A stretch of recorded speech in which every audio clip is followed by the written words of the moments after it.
EdTech Coaches Podcast, Episode 15, Teaching in a Dual Immersion School with guests Nancy Alatorre and Crystal Orr.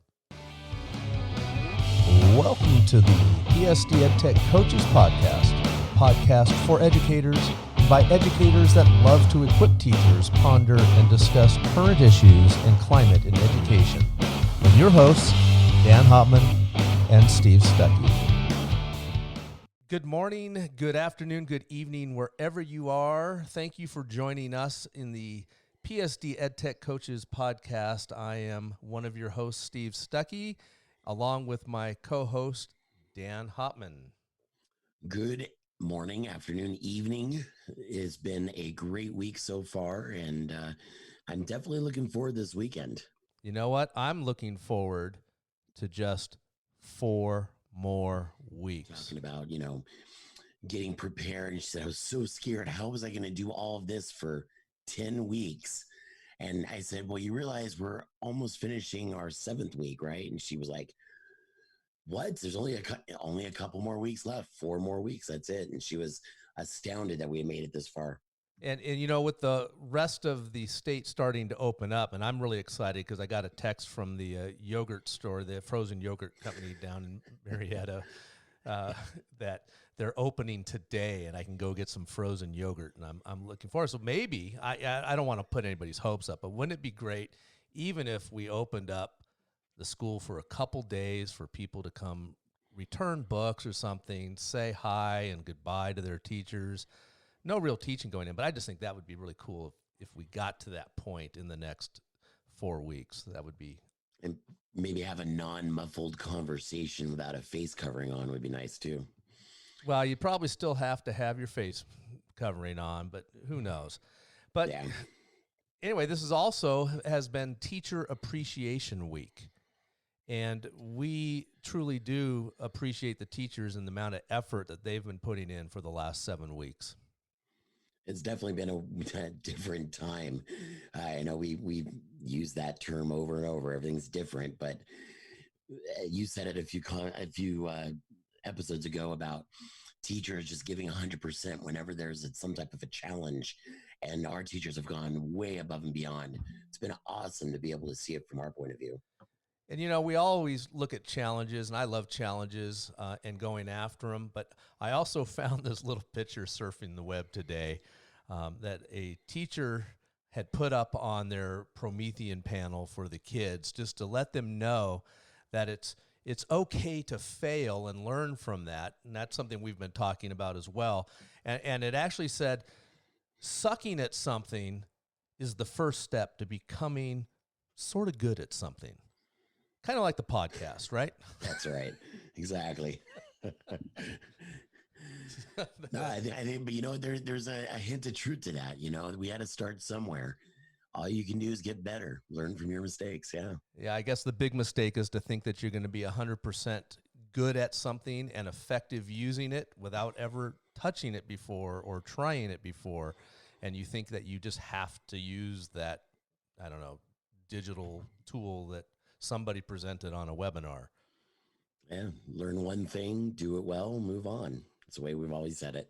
Well, we also have a pretty special show, much different, because we usually have this tech talk that we do, and we'll probably try to bring that in with our guests. But we have 2 guests, teachers from our district, and we're going to let them introduce themselves in just a moment. But I guess I'm going to try my Spanish, which is bienvenidos a nuestro episodio Doble Immersión con señoras Nancy Alatorre y Crystal Orr. Welcome to this Dual Immersion episode.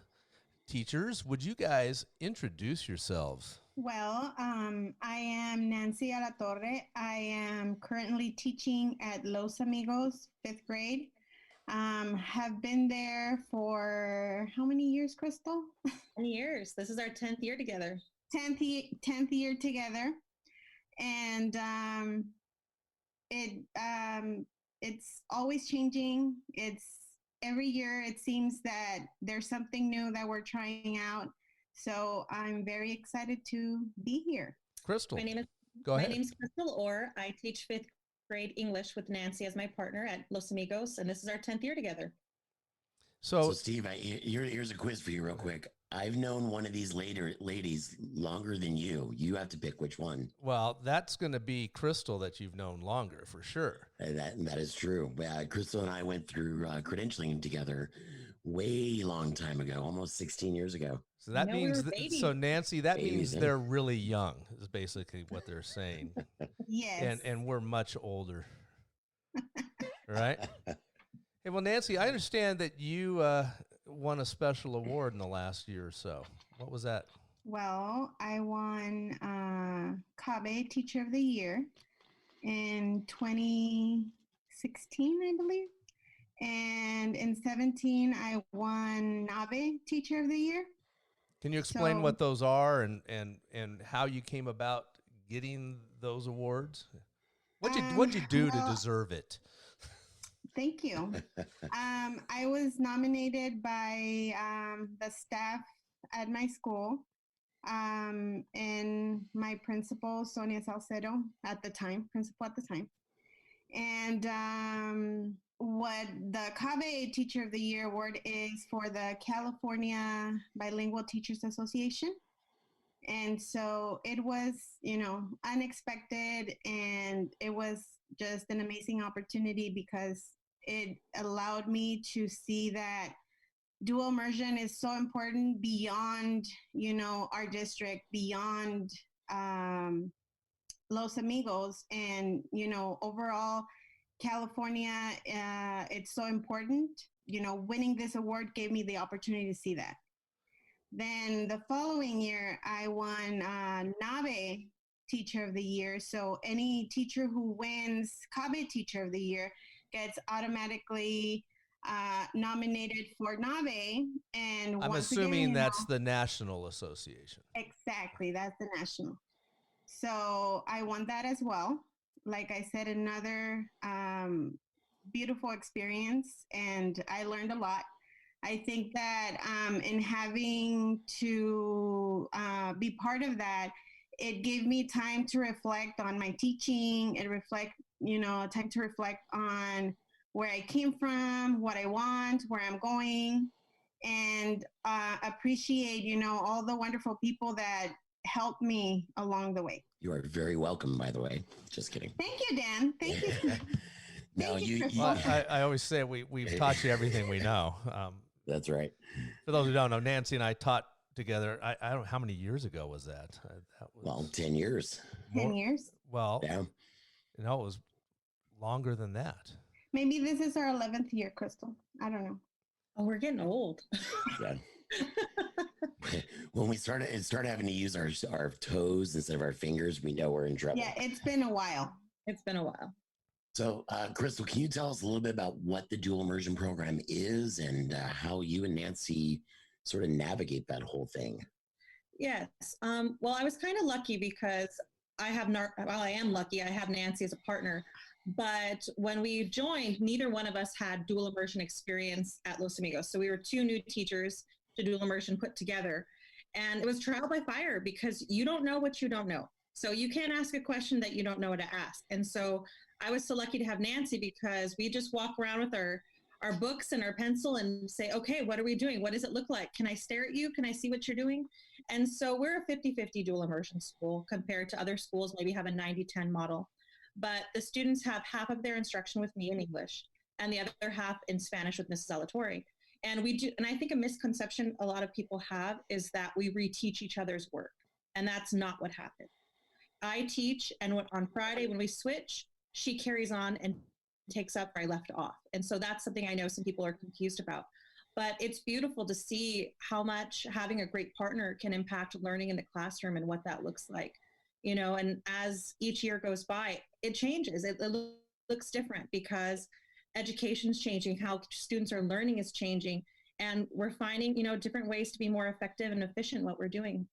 A lot of people probably have that same question. What is dual immersion? Even though they work within a school district that has these separate dual immersions and people look at them as separate. So I think it's really important at least in this conversation, that you guys get to clear up exactly what it is. So, I would have never had an idea. I thought maybe Nancy taught a lesson in Spanish on how to write a paragraph, and you did the same thing in Spanish, or same math lesson. And it's good to know that it's just a continuation. I would have troubles with it. I guarantee you that. It's a lot of partner work. So if you really know that you can work well with another person and really blend your ideas, it is magical. Like, it really is, because I came from a junior high experience. I'd had 5 years of teaching, but at middle school level. And in college, I always wanted to be a first grade teacher. I'm like, it's so cute. It's so fun. And then I never had that experience, but Nancy had elementary school experience. When we came together, you have to say, okay, how are you going to collect homework? Because it needs to be the same. How are you going to do this? What are your procedures? And so you have to be fluid in what you want, because it needs to look the same for the kids. And so if you have a good partner, and you are a good partner, then there's so much growth that happens, not only for the kids, but yourself. It keeps you on your toes, and you grow as a teacher. Well, Nancy, that's important what she just said, because a lot of teachers, and this is probably a thing that happens worldwide, teachers have been known to live on an island all by themselves and not think about how they work within a grade level or within a staff. It's, I come to my classroom, walk in the door, close the door, teach my kids, and then I leave, and I don't know what's going on in any other classroom.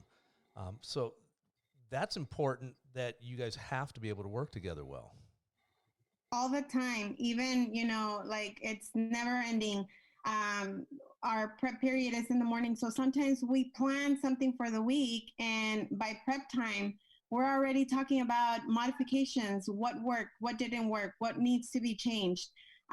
Same thing with lunchtime.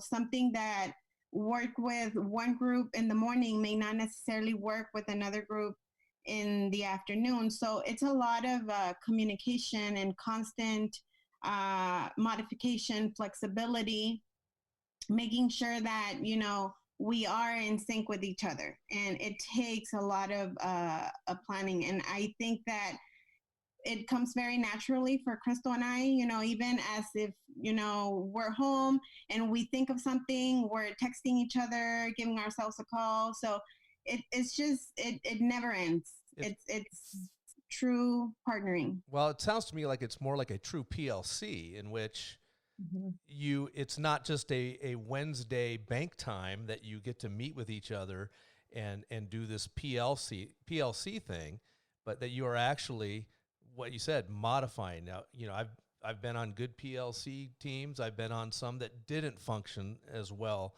And it's really neat when everybody is firing on all cylinders, how much progress, not only does your teaching, not all the progress that you make in your teaching pedagogies, but also in the student achievement, which is pretty nifty. I think that's something that really helps, that is that kids at all times have two teachers, paying attention to what they're doing, paying attention to what their work looks like, their ability. And, oftentimes we talk about, well, how did the student do with you? Oh, he did great with me.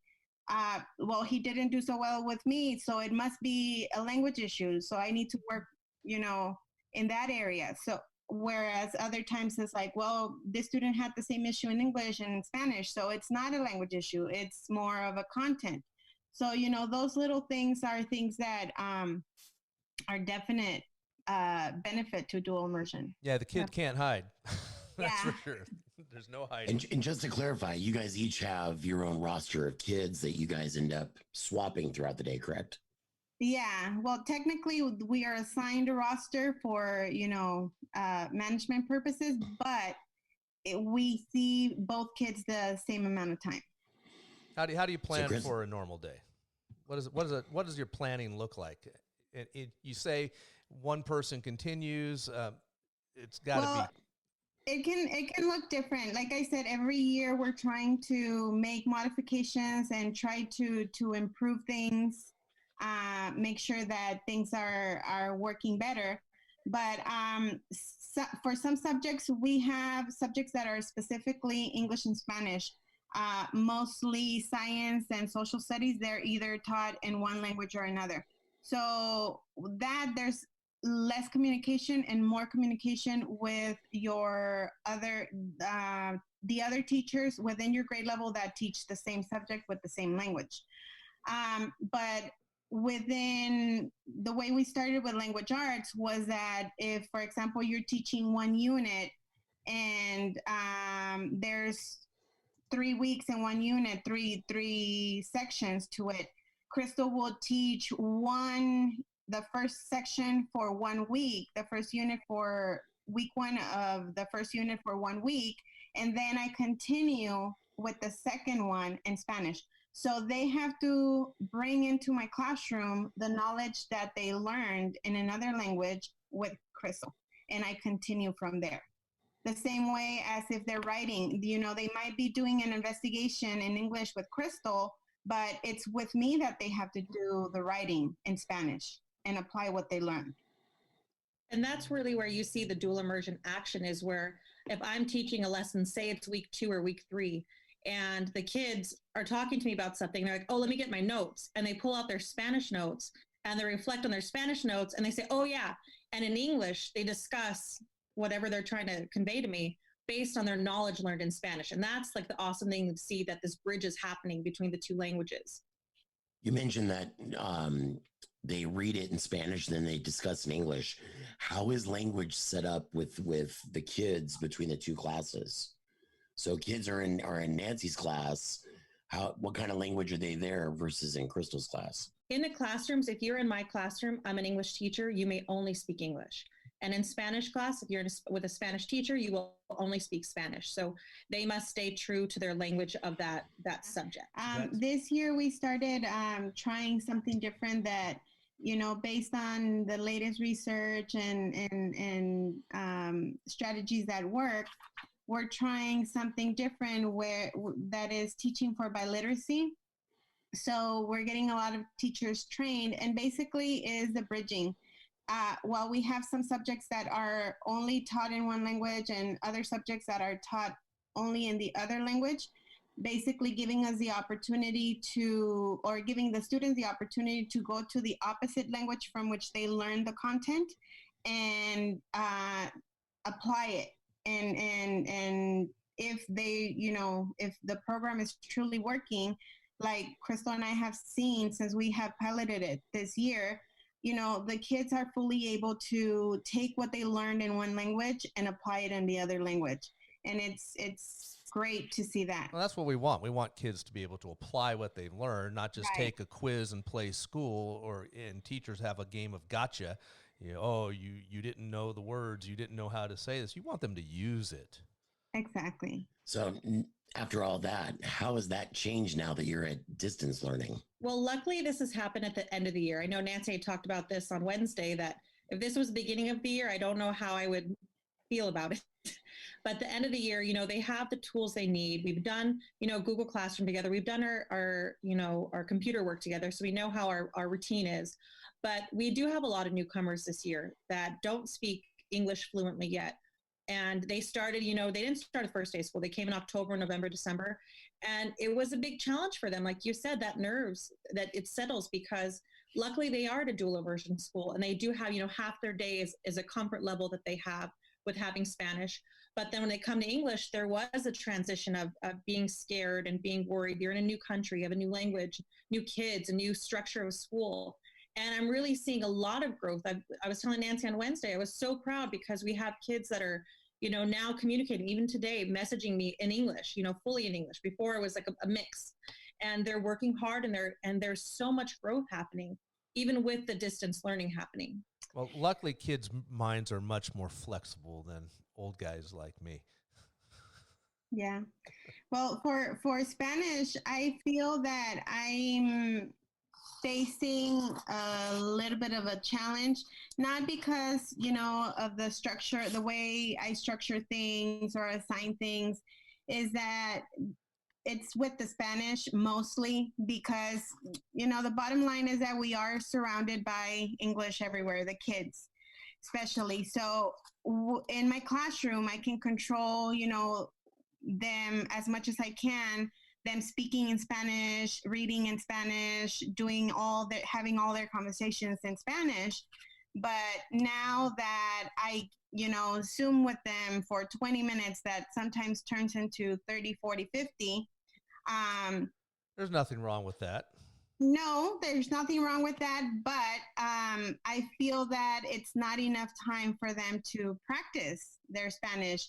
And that is one of my greatest focus in dual immersion, that yes, kids can learn vocabulary with flashcards, they can learn certain things at home, but the speaking, listening, engaging in conversation, learning from their peers. I know that is being impacted currently with the learning. So, I've tried to, change things all the time, but get creative, assigning project-based learning so that their communications. I did try the meeting rooms in Zoom so that they have the opportunity to speak to each other, rather than having, so many kids in a Zoom meeting that's 20 minutes long. You only get the same 4 or 5 kids speaking at once. Whereas I tried the breakout rooms, and I think that it worked a little bit better for that purpose, that they're being forced to have the conversations. Although I did go into one of the breakout rooms today, and it was like silence. I said, guys, you're supposed to be talking. What's going on? Both your mics are off. I think it was 2 or 3 kids. Your mics are off. What's going on? So, but I do have the flexibility of going into the different meeting rooms and, having a conversation with 2, 3 kids rather than a bigger group. So you've heard of the new product that's called Dual Zoom instead of just Zoom, so you can do both languages at once. Dual Zoom? Nah, it's just a joke, and it's a bad joke. So we have enough new things, Steve. Enough new things. Oh, I'm probably, but as an ed tech coach and teacher, and I'm listening to you guys talk, I'm filtering it through that whole world that I work in, and so maybe after we're done recording today, I should write it down, but I want to talk to you guys about a couple things that might be really helpful in solving some of that speaking problem and practicing issues tremendously. So, beyond school, everything good at home, guys? Now it is. I think that for everybody, the first couple of weeks were insane. I think that we were on the computer for 12 hours straight, and, it was like one more message, one more email, one more, and it was just a lot to deal with. But I think that creating a schedule where that works for us and allows us to have dinner with our families and insert some time to go for a walk and things like that, we're getting better at it. The balance is hard, because we're all parents too, and so trying to balance being online for our students and, responding to parents and making sure our kids are doing their work and helping our own kids with their work, and the internet that, the kids, they'll speak to me on the internet, and it sounds like Dory calling for the whales. And I'm like, what'd you say? Okay. I don't know what you said, but okay. And then I'm like, chat with me. What's going on? So trying to navigate through all of it and keep your sanity has been a little bit of a struggle, but it's smoothing out now. I think we've had enough time that I feel like, okay, I can do this. I'm moving along.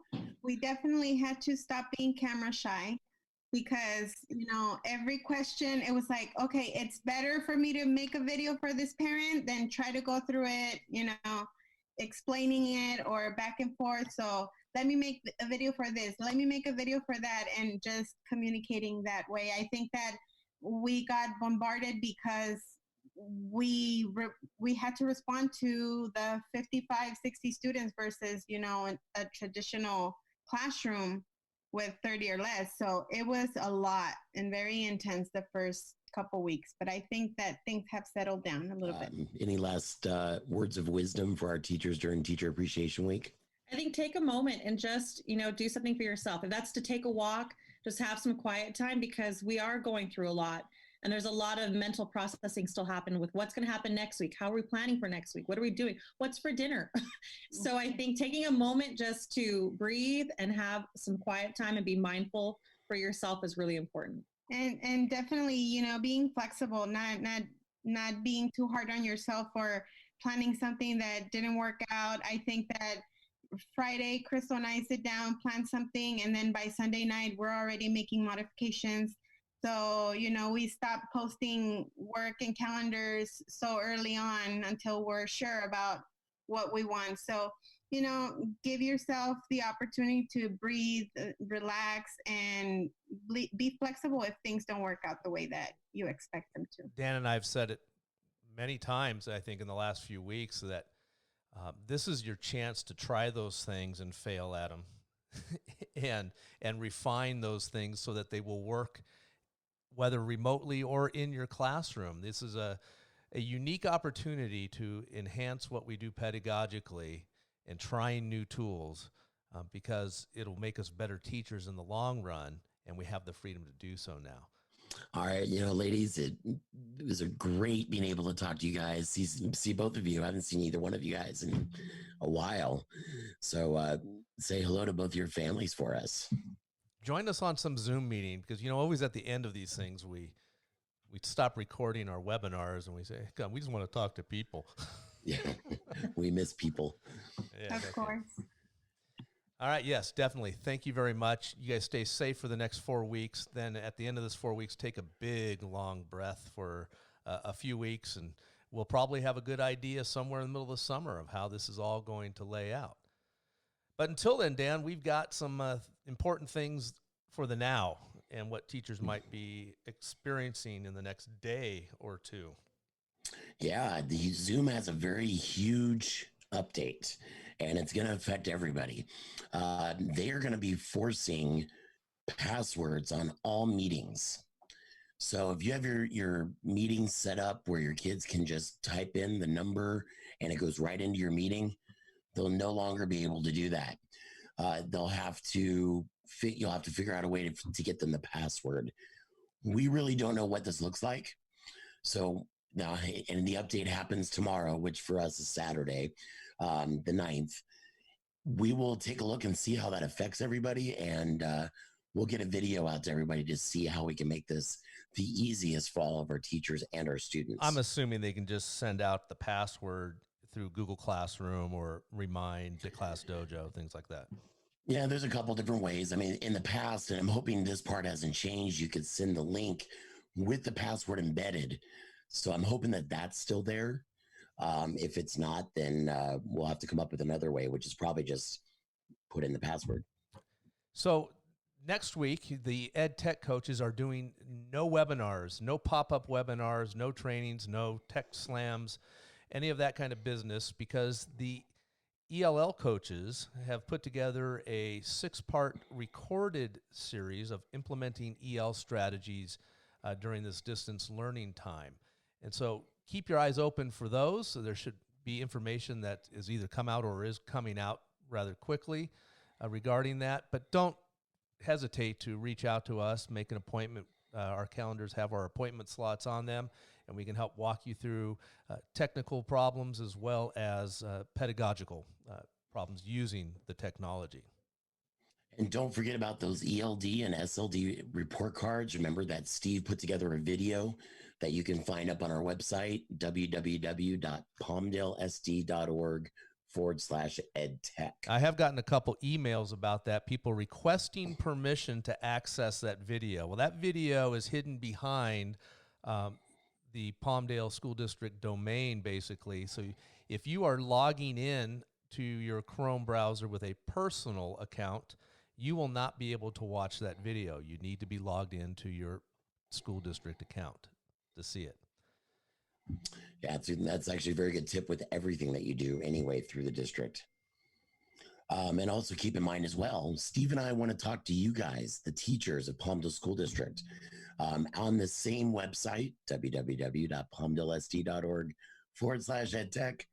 There's a form there for you to fill out. We would love to have you guys come join us and have a discussion just like Crystal and Nancy did with us today. Got to learn about dual immersion. We learned about PE last week. I'm sure you guys all have some passions or interests or opinions about things in education, and we would love to just have this little discussion.